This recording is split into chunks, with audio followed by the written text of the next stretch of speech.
Hello dear students, welcome to my channel Rasayan. So आज मैं जो आपके लिए वीडियो बनाने जा रहा हूँ वो एक नई सीरीज के हिसाब से वीडियो बना रहा हूँ। इस सीरीज में जो आप मेरे क्वेश्चंस देखोगे वो सारे इस बुक के हैं। एमटीजी की 47+23 ईयर जेई मेंस के अंदर जो भी इतने सालों में क्वेश्चन आए हैं, और एडवांस के भी हैं इसमें, मेंस के भी हैं। तो इन सारे क्वेश्चंस को मैं आपको सॉल्व करके दिखाऊंगा चैप्टर वाइज। तो इसकी फुल वीडियो सॉल्यूशन बनेगी। आप ध्यान से साथ साथ जुड़े रहें और अपडेट देखते रहें कि कब कौन सी वीडियो बन रही है। फर्स्ट चैप्टर जो मैं स्टार्ट कर रहा हूँ वो है केमिकल बॉन्डिंग। सो केमिकल बॉन्डिंग चैप्टर में प्रीवियस ईयर में इसमें देखो, आप साथ में आप यहाँ भी देख सकते हो कि जो ये पहला क्वेश्चन है कब आया आपके पास, देखो अप्रैल 2024 में आया है। लेटेस्ट क्वेश्चन है। क्वेश्चन क्या है? Which of the following molecule has maximum dipole moment? किस मॉलिक्यूल की डाइपोल मोमेंट सबसे ज्यादा है? देखो अमोनिया। अमोनिया आपके पास होगा नाइट्रोजन के ऊपर लोन पेयर, साथ में 3H। PF5। PF5 का तो जो स्ट्रक्चर है वो सिमेट्रिकल है, आप सबको पता होगा, ट्राइगोनल बाइपिरामिडल। तो स्ट्रक्चर सिमेट्रिकल होने की वजह से इसकी डाइपोल मोमेंट तो क्या हो जाएगी? जीरो।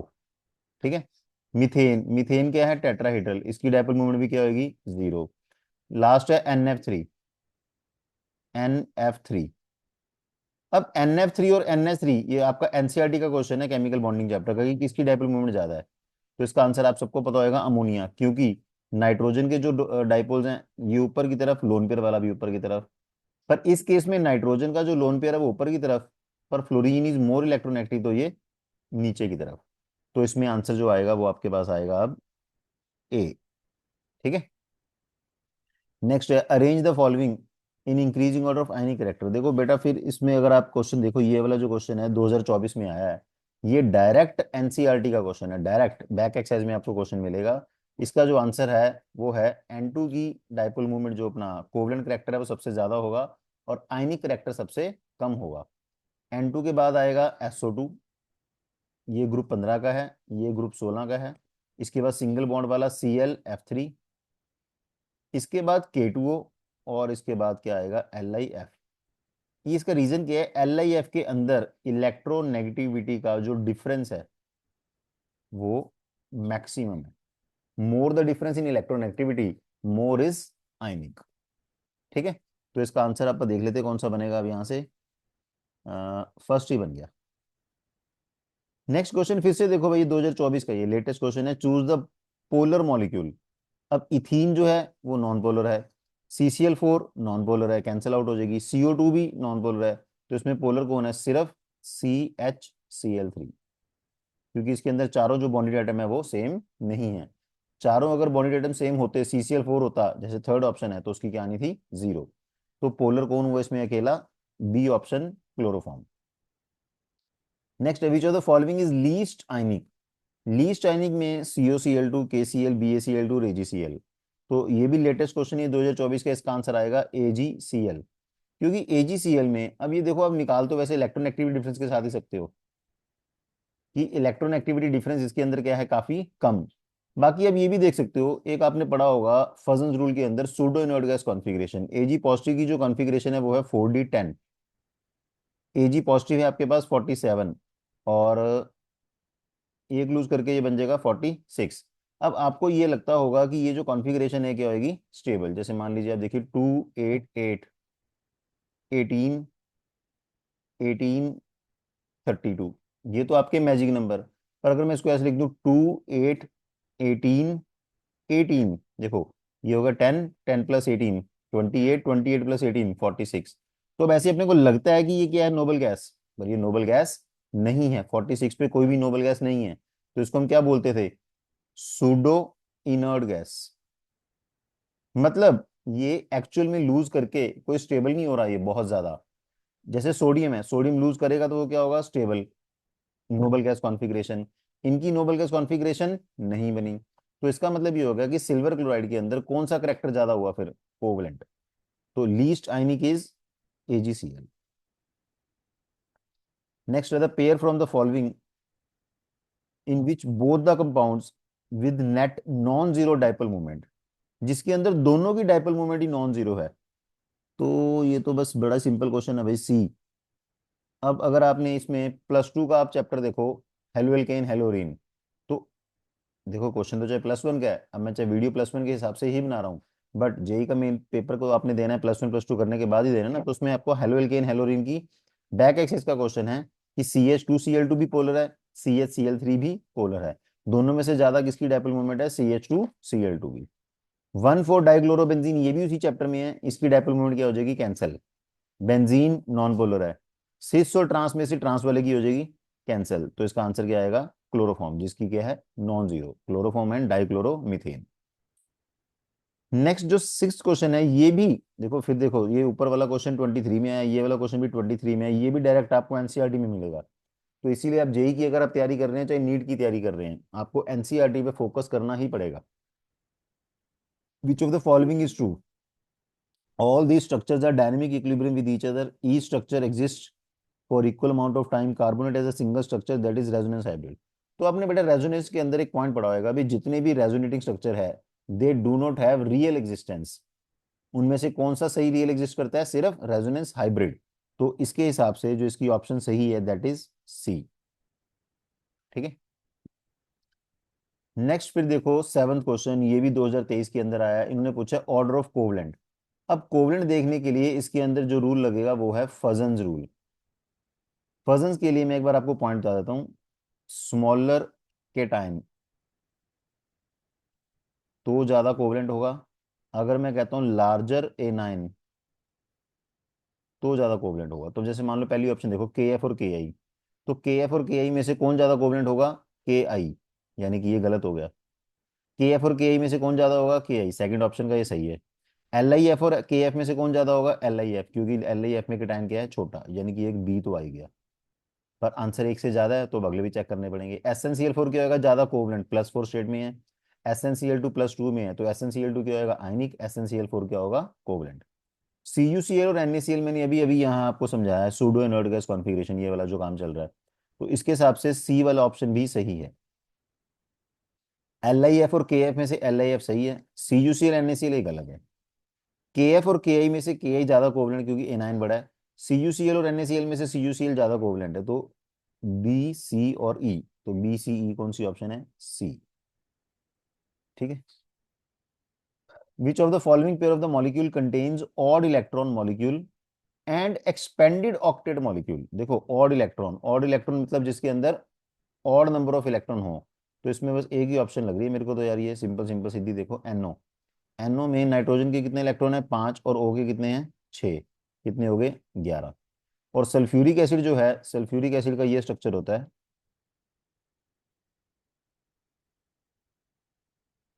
तो इसके अंदर सल्फर के कितने बॉन्ड हो गए? 6, तो इसका मतलब ऑक्टेट क्या हो गया इसका? एक्सपैंड। तो इसका आंसर आएगा आपके पास B. Number of electron deficient molecule among the following? तो इसमें इलेक्ट्रॉन डेफिशिएंट देखो, फॉस्फीन, फॉस्फीन के अंदर कितने इलेक्ट्रॉन है? 8। 5 और 3 8, ये नहीं है। B2H6 डाइबोरेन, ये एक इलेक्ट्रॉन डेफिशिएंट मॉलिक्यूल है।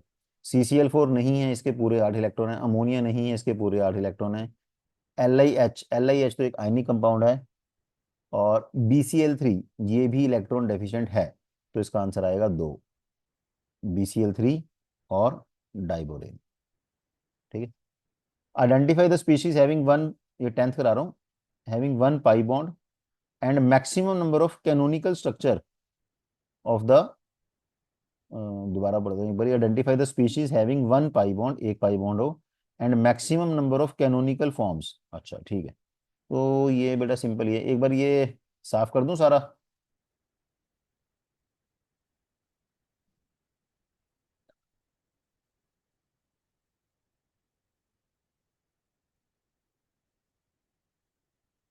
चलो, तो अब आप चलते हैं क्वेश्चन नंबर 10 पे।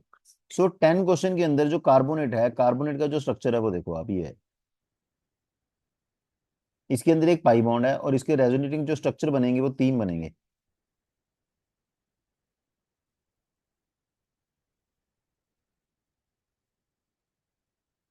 बाकी जैसे आपने बनाया O2, O2 के अंदर कोई ऐसे कैनोनिकल स्ट्रक्चर नहीं बनेंगे। SO3 में बनेंगे, SO3 में भी एक पाई बॉन्ड है, इसके अंदर भी बन जाएंगे आपके पास 3। और SO2 के अंदर आपके पास बनेंगे 2। तो इसके अंदर identify the species having one pi bond and maximum number of canonical structure, तो मैक्सिमम नंबर इसके अंदर यही बनेगा, अभी इसका जो हाइब्रिड बनेगा वो भी ये आ जाएगा।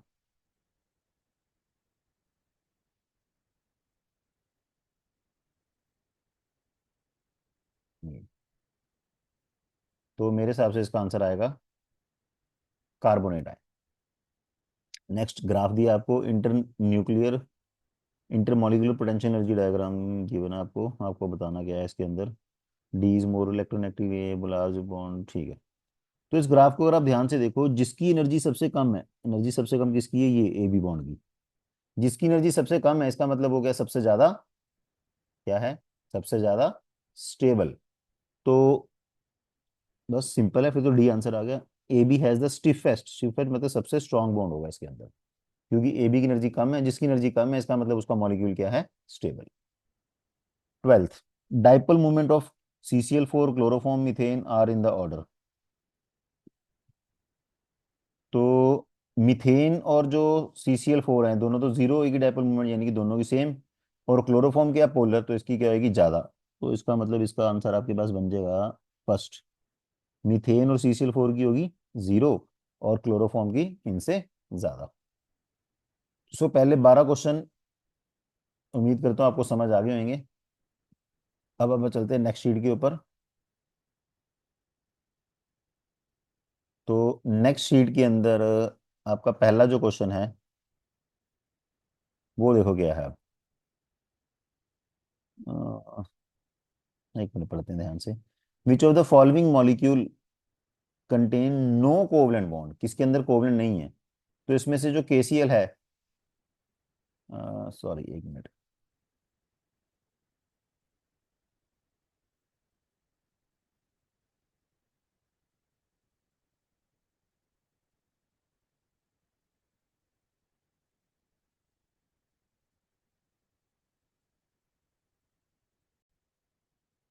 तो 13th क्वेश्चन भाई, बीच में ना पेन की प्रॉब्लम आ गई थी मेरे लिखने वाले की, तो इसलिए जरा से ब्रेक हुई।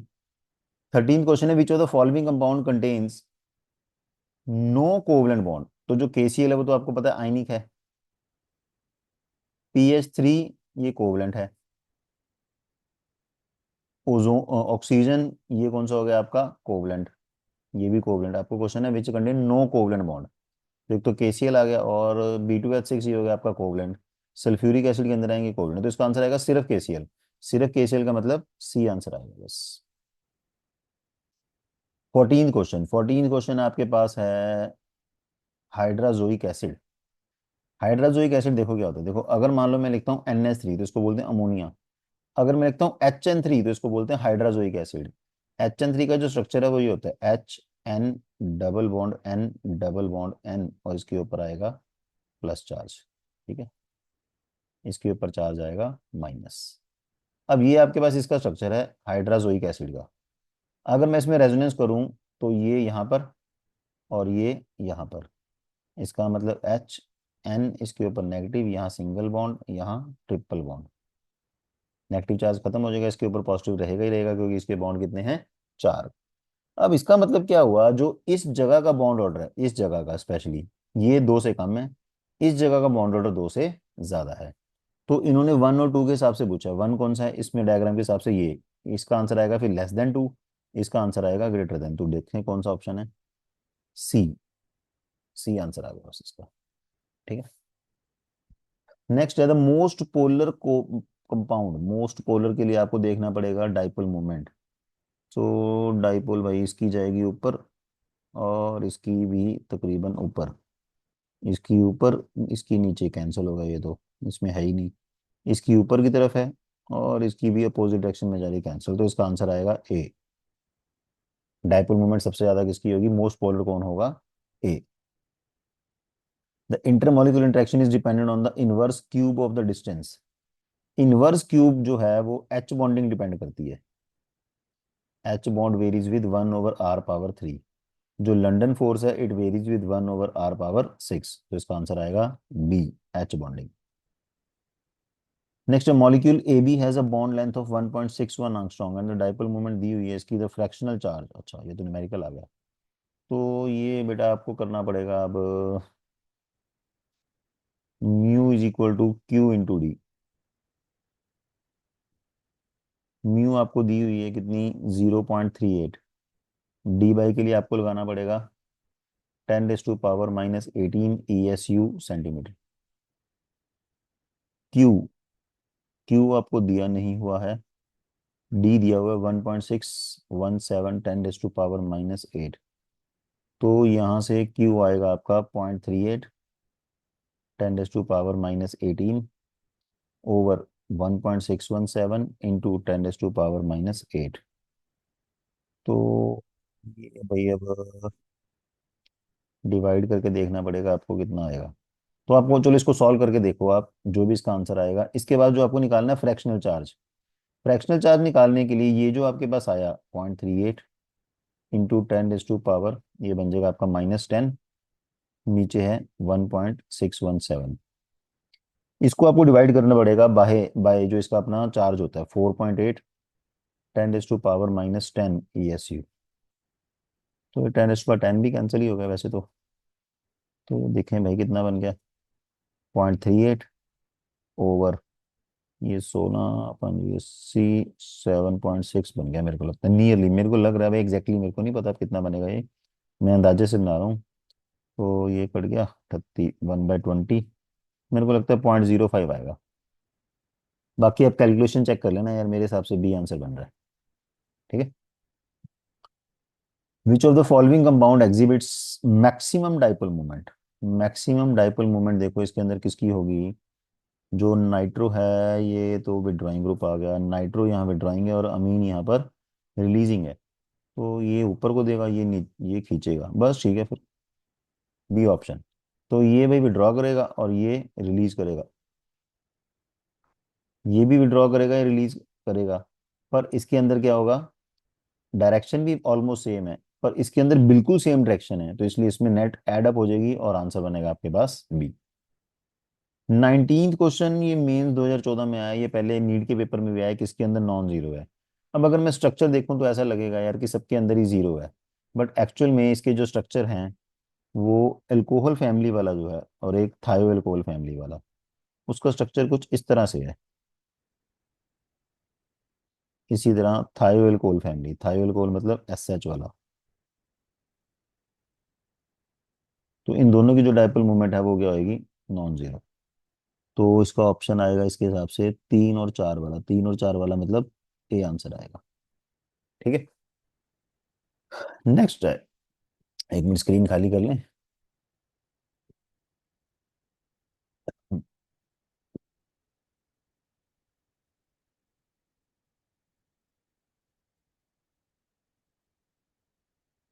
क्वेश्चन नंबर 20 में है आपके पास, correct statement for the CS I3। अब जो CS I3 है ये क्या है, एक आयनिक कंपाउंड है। CS में होता है CS1+ और I3 1-। तो देखें कौन सी बनेगी, सी। इट कंटेन CS1+ और I3 1-। वैसे I3 1- जो फर्दर है वो ऐसे होता है I2 नेगेटिव, इसका आपने स्ट्रक्चर भी पढ़ा होगा लीनियर।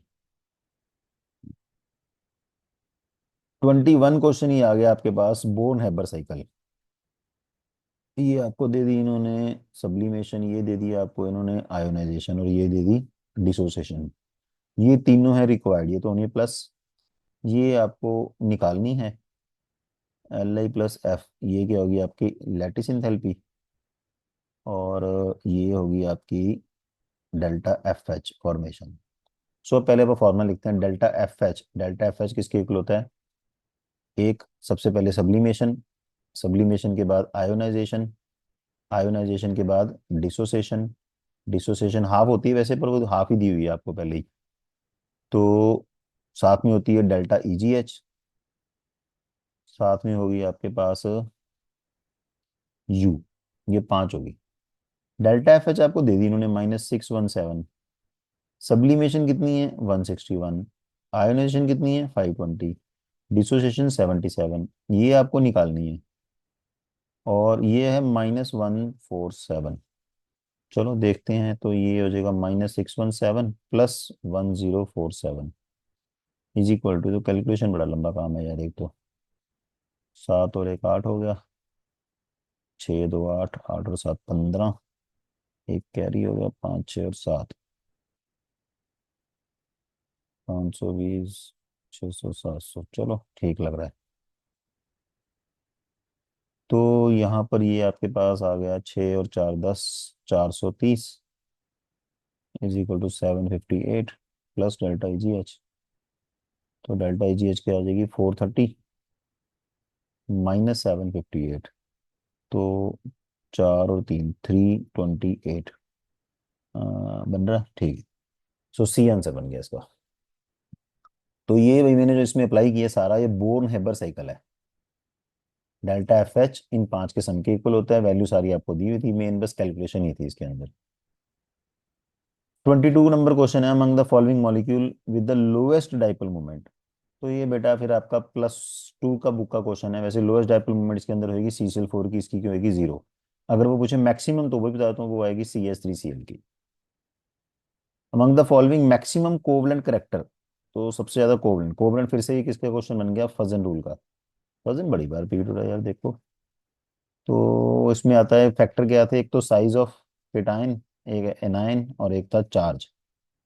तो सी ऑप्शन देखो, सी ऑप्शन में क्या है, एल्यूमिनियम +3 है। More the charge more is covalent. Next है इसके बाद, the size ratio of the cation determining the polarising power, which of the following sequence represents the increasing order of the polarising power. Polarising power के लिए एक तो होना चाहिए small cation, और एक होना चाहिए हाई चार्ज। तो चलो बना के देखते हैं फिर कौन सा बनेगा, small cation high charge. Small cation high charge, लो बन गया। डी ऑप्शन, डी ऑप्शन में के ऊपर +1 चार्ज है। ये सारे छोटे, मतलब जो कैल्शियम 2 पॉजिटिव है, के पॉजिटिव से छोटा है, स्मॉलर केटाइन। कैल्शियम मैग्नीशियम और बिलियम में बिलियम सबसे छोटा, और चार्ज सब पे +2 ही है, तो D option. Among the following maxim mixture dipole dipole as the major interaction. तो ये तो यार क्वेश्चन बहुत रिपीट होता है, एसीटोनाइट्राइल और एसीटोन। एसीटोनाइट्राइल का फॉर्मूला कईयों को बच्चों को नहीं आता, CH3C ट्रिपल बॉन्ड N होता है। ये पार्शियल नेगेटिव है, पार्शियल पॉजिटिव। एसीटोन जो है वो आपके पास ये हो गया, वो भी पोलर है, ये भी पोलर है, दोनों के अंदर कौन सी फोर्स हो जाएगी फिर, डाइपोल डाइपोल। ठीक है। Correct order of increasing order bond length, bond length CO। CO का बॉन्ड लेंथ तो आपको MOT से निकाल लो, इसका बॉन्ड ऑर्डर आएगा, इसके 6 इलेक्ट्रॉन, इसके 8, 14, 14 के लिए बॉन्ड ऑर्डर कितना होता है, 3। कार्बन डाइऑक्साइड, कार्बन डाइऑक्साइड होगा C double bond O double bond O, carbonate होगा आपके पास ये। तो इसका बॉन्ड ऑर्डर रेजोनेंस से कितना आता है, 4/3। यानी कि इसका बॉन्ड ऑर्डर सबसे कम है, तो इसकी बॉन्ड लेंथ क्या होगी, सबसे ज्यादा। तो कार्बोनेट, कार्बोनेट के बाद कार्बन डाइऑक्साइड, सबसे कम चलो ये आंसर आ गया। The number and the type of bond between two carbon atom in CaCe2। CaCe2 का मतलब होगा कैल्शियम कार्बाइड, कैल्शियम कार्बाइड होगा C2 2 नेगेटिव। इसके अंदर इलेक्ट्रॉन हो गए 6 दूनी 12, 12 और 2 14। 14 इलेक्ट्रॉन का मतलब इसका बॉन्ड ऑर्डर कितना हो गया, 3 MOT। इसके लिए मैंने स्पेशल एक ट्रिक भी बना रखी है, अभी वीडियो आपको देखा होगा आपने मेरे चैनल पे। अगर 3 बॉन्ड ऑर्डर है तो इसका मतलब इसमें एक सिग्मा होगा और 2 पाई होंगे। तो 1 सिग्मा एंड 2 पाई ऑप्शन है कोई, हाँ। लो भाई। सो ये होगी आपके पास बी ऑप्शन। ठीक है। तो आज मैंने भाई ये जो फर्स्ट टाइम इसका वीडियो बनाया है, अभी इस वीडियो में इतने ही क्वेश्चन करवा रहा हूँ। वीडियो की क्वालिटी वगैरह देखते हैं कैसा बना है, आप भी अपने रिव्यूज देना। इसके बाद मैं इसके नेक्स्ट पार्ट जितना भी ये पूरा चैप्टर कंप्लीट कर दूंगा। तब तक कोई डाउट हो आप मुझे भेज सकते हो। Thank you.